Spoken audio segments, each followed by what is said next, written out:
జై శ్రీరామ్ అందరికీ నమస్కారం వెల్కమ్ టు న్యూస్ అఖండ నేను మీ కస్తూరి శ్రీధర్ ఇది న్యూస్ అంటే ప్రతి భారతీయుడు ప్రతి హిందూ కూడా గర్వంతో నిలబడాల్సిన రోజు వచ్చింది మీసం మెలియాల్సిన రోజు వచ్చింది అలాంటి న్యూస్ అయితే మామూలుగా ఉండదు ఇంకా అసలు విషయానికి వస్తే అసలు మన దేశ చరిత్ర గురించి మనకి ఎంత మాత్రం కూడా తెలియదు అవును నిజమే చెప్తున్నా నేను ఎంత మాత్రం తెలుసు మనకు మన చరిత్ర గురించి అసలు మనం నిజంగానే మన చిన్నప్పుడు మన చరిత్ర గురించి మనం చదివినామా ఎవడెవడో మన దేశం మీద దండయాత్రలకు వచ్చారు చూడు దురాక్రమణదారులు వాళ్ళ గురించి చదివిపించింది ఈ కాంగ్రెస్ డెకాయిట్ ప్రభుత్వం మన దగ్గర అసలు నిజమైన చరిత్ర వాస్తవ చరిత్ర మనం ఎంత మాత్రం చదువుకున్నాం ఎంతసేపటికి క్రీస్తు శకం క్రీస్తు పూర్వం అనేది తప్పనిచ్చి అసలు ఈ క్రీస్తు శకం క్రీస్తు పూర్వం అనేది ఎప్పుడు మొదలైంది అంతకుముందంతా కొన్ని వేల సంవత్సరాల నాటి చరిత్ర కొన్ని లక్షల సంవత్సరాల నాటి చరిత్ర నాది మంది మన భారతీయ చరిత్ర ఏం చదివిపించారు మన దగ్గర పొరంబోకలు అందరికీ చదివిపించారు మన దగ్గర అవునా కదా నేను చెప్పేదా ప్రపంచంలోనే మొట్టమొదటి నాగరికత మన సింధులోయ నాగరికత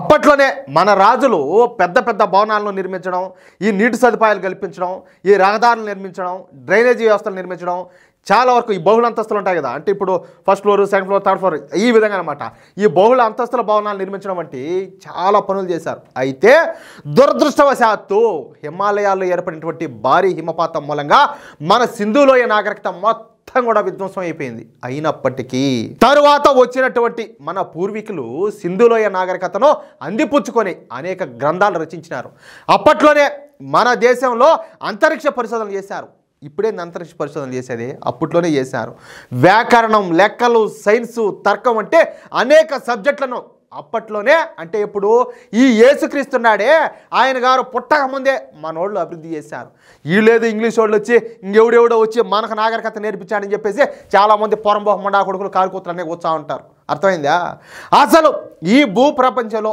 యూనివర్సిటీ అంటే తెలియని రోజుల్లోనే మన వాళ్ళు నలంద యూనివర్సిటీ నిర్మించారు ఎవరు మనోళ్ళు మన భారతీయులు మన హిందువులు ఈ నలంద యూనివర్సిటీలో అప్పట్లోనే 10,000 మంది విద్యార్థులు చదువుకునేవాళ్ళంట ప్రఖ్యాతిగాంచినటువంటి ఈ నలంద విశ్వవిద్యాలయం ఇప్పటి బీహార్ రాష్ట్రంలోనే నలందాలో ఉండాలి కానీ తరువాత మన దేశం మీదకు దండెత్తి వచ్చినటువంటి ఈ ముస్లింలు కావచ్చు మన దేశం మీదకు దండెత్తి వచ్చినటువంటి ముస్లింలు ఈ విశ్వవిద్యాలయం యొక్క గొప్పతనం తెలియక ఎందుకంటే అదేదో చెప్తారు సామెత పెద్దోళ్ళు మొగల పువ్వు ఇస్తే మొట్టోడికి మొగల పువ్వు ఇస్తే మడిచి అదేడో పెట్టుకున్నాయంట అట్టగా కనీసం వీళ్ళ పళ్ళు కూడా దోమరు ఈ ముండా కొడుకులు వీళ్ళకు ఇంకా విశ్వవిద్యాలయం చదువు అంటే వీళ్ళకి ఏం తెలుసు చెప్పండి వాళ్ళకు దాని విలువ తెలియక ఈ విశ్వవిద్యాలయాన్ని తగలబెట్టినారు అప్పట్లోనే ఈ నలంద విశ్వవిద్యాలయం మొత్తాన్ని కూడా ధ్వంసం చేయడానికి అందులో ఉన్నటువంటి ఎన్నో ముఖ్యమైన ప్రాచీనమైనటువంటి ఈ గ్రంథాలను తగలబెట్టడానికి ఎంత టైం పట్టింది తెలిసిన 4 సంవత్సరాల టైం పట్టిందంట ఇక ఇప్పుడు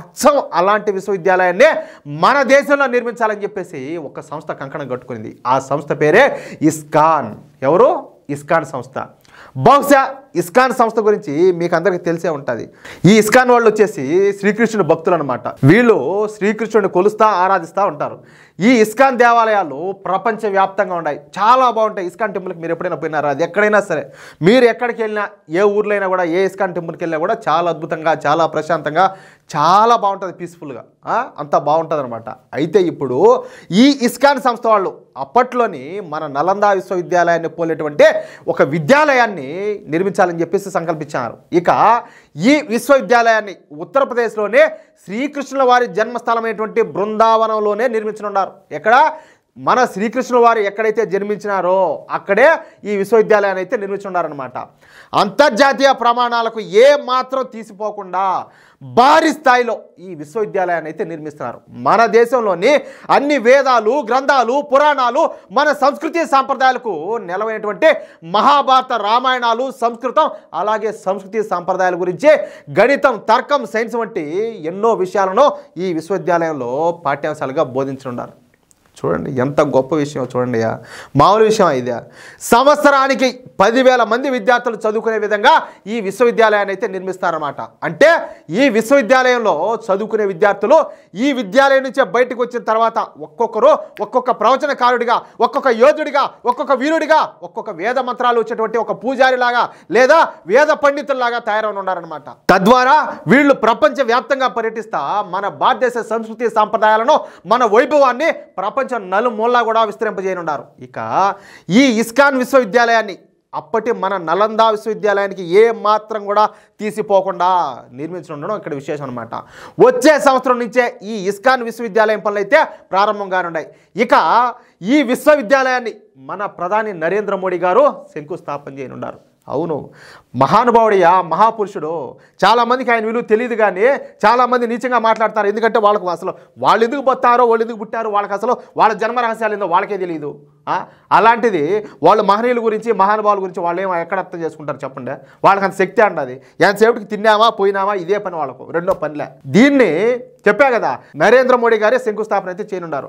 యుద్ధ ప్రాతిపదికన 2 సంవత్సరాల్లో ఈ విశ్వవిద్యాలయాన్ని నిర్మించాలని చెప్పేసి టార్గెట్గా పెట్టుకుని ఇస్కాన్ సంస్థల్లో అందుకు కావాల్సినటువంటి ఏర్పాట్లన్నీ కూడా చేస్తున్నారు. ఇక ఈ విశ్వవిద్యాలయం విషయంలో మన యోగి ప్రభుత్వం కూడా అవసరాలకు సరిపడినంతగా సాయం చేస్తా ఉండడం ఇక్కడ మరొక విశేషం అనమాట. చూడండి, చెప్పినా కదా, ప్రతి ఒక్క భారతీయుడు, ప్రతి ఒక్క హిందూ కూడా గర్వించాల్సిన న్యూస్ ఇది.